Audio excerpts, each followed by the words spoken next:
This is Steve Robbins. Welcome to the Get It Done Guys quick and dirty tips to work less and do more.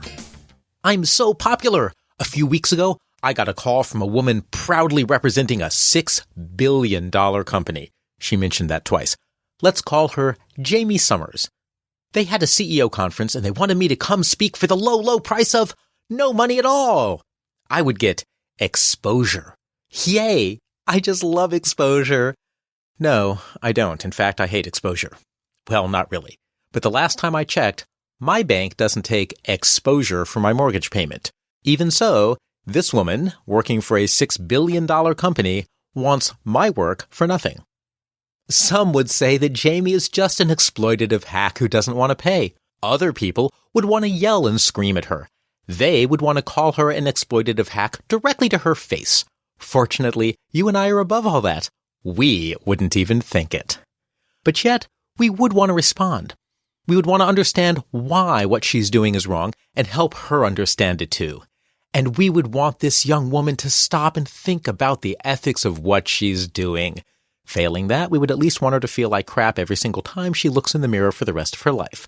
Like the Queen, we are not merciful, except in extraordinary circumstances. Why her request is unethical? Her request is unethical for a number of reasons. First of all, she's valuing your professional work at $0 when it comes to payment, yet clearly she's getting value from it, or she wouldn't be asking for your work for free. That's just skeezy. But even more so, chances are really, really good that she isn't working for free, so she's being a hypocrite, asking you to work for free. That's pretty skeezy. Furthermore, she's somehow claiming that her company is making $6 billion a year and can't afford to pay for one tiny speech. What happened to the $6 billion? Apparently, they made it by not paying anyone fair value for their labor. That's really skeezy. And by the way, we live in a capitalist society, not an exposurist society. Ryan Reynolds gets great exposure when he stars in Deadpool, especially if you use freeze frame to watch it, yet he still gets paid for his work.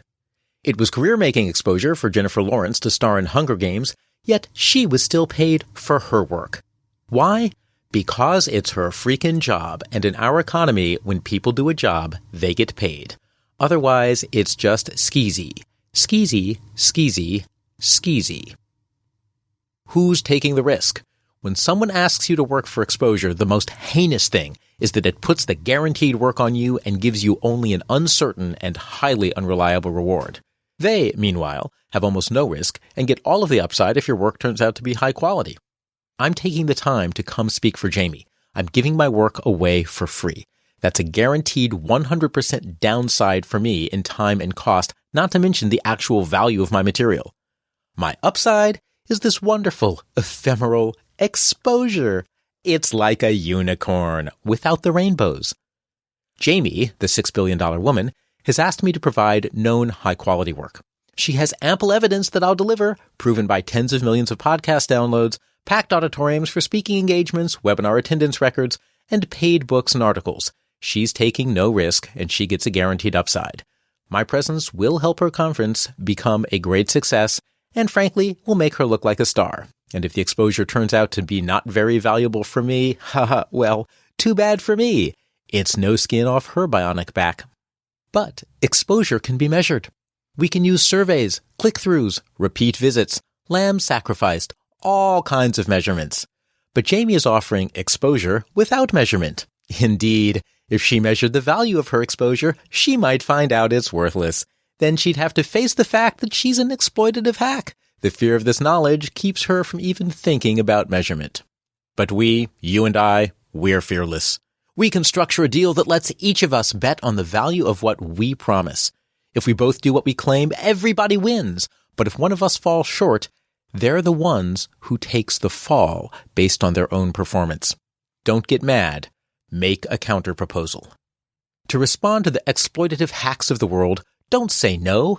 Instead, respond with a properly structured counterproposal where they take the risk that they're asking you to take. If you're nervous about sending a counterproposal, don't be. They've already valued your time at $0, so you have literally nothing to lose. Let's turn to Jennifer Lawrence again for inspiration. She signs a contract for Hunger Games 9, Just Desserts. The movie company promises to pay in return for her acting. If she flakes and doesn't show up on the set, the movie company doesn't pay her. If the movie company flakes and forgets to buy film for the camera, she still gets paid. We can apply this same principle to exposure. Because capitalism. Because fairness. Because ethics. Because J-Law. The restructured deal is simple. Jamie pays me. I give a great presentation. She claims the exposure is worth something. So we agree on a measure. Number of CEO business cards acquired, number of follow-on coaching engagements that come from the engagement, etc. If she meets the measure, then I return the cash and I take the exposure as my fair compensation. But if the measure doesn't get met, then I keep the cash, I'm fairly paid for my work, and she gets to accept the fact that her exposure isn't actually worth anything. When you propose this to Jamie, she'll almost certainly say no. After all, she isn't really trying to be fair, she's trying to exploit you, and she knows it. That's why you also end the proposal with the sentence, "If you would rather not take this proposal, then that will of course be a clear demonstration that you don't truly believe in the value of your exposure. In that case, I urge you to look in the mirror every morning and be filled with self-loathing because you're nothing but an exploitative hack."